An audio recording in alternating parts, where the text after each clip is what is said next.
Welcome to the Tech Egg. Don't get scrambled. Enjoy the video. You'll start by confirming prerequisites and taking the first actionable steps. Open Morphvox Pro and pick your microphone as the input and headphones as the output. Once done, select the audio driver mode that matches your system, Direct Sound or WASAPI on Windows, Core Audio on Mac OS.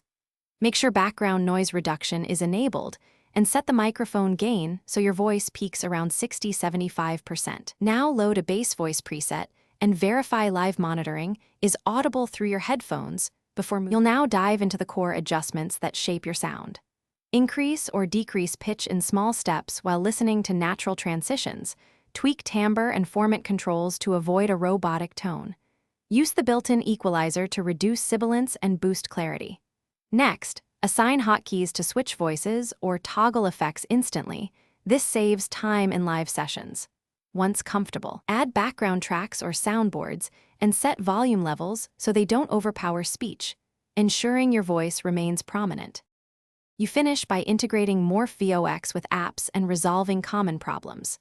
Open your target application and choose Morphvox Virtual Audio as the microphone, then run a test recording or use loopback to confirm the processed voice is captured.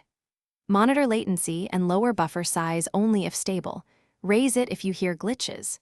If you encounter no sound, clipping, or crashes, restart apps, update audio drivers, or reset Morphvox to defaults.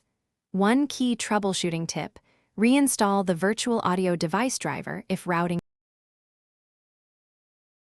Thanks for watching. Consider subscribing if I helped unscramble your problems.